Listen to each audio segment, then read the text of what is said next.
Noorte vaimse tervise alase teadlikkuse tõstmiseks ja vaimse tervise edendamiseks tõi Harno Eestisse ülemaailmse koolipõhise ennetusprogrammi YAM ehk Youth Aware of Mental Health.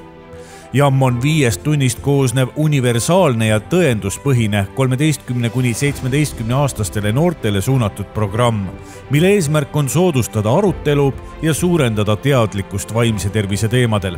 YAM pakub noortele võimalust olla ise oma kogemuste eksperdid ja arutleda just neile olulistel teemadel.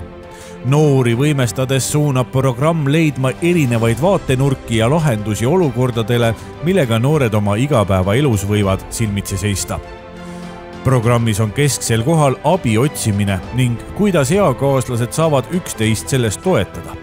Eesmärk ei ole pakkuda kõigile sobivaid lahendusi, vaid analüüsida, kuidas inimesed võivad end tunda ja käituda ning millist tuge vajada. YAM pakub noortele turvalist keskkonda enda mõtete jagamiseks ja meetodeid, mis toetavad vaimse tervise probleemidega tegelemist. YAM programmi viivad läbi väljaõppe saanud juhendaja ning assistent, kes on koolivälised inimesed ega tunne noori, kellega nad töötavad. Noortega kohtutakse kokku 5 korral 3 nädala jooksul.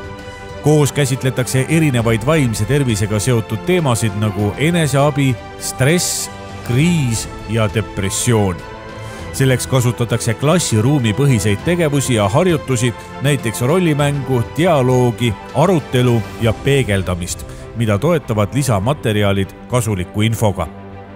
Tegevuse tulemusena on 2029. aasta lõpuks YAM programmis osalenud vähemalt 1440 noort ning programm on Eestis jätkusuutlik ka tulevikus.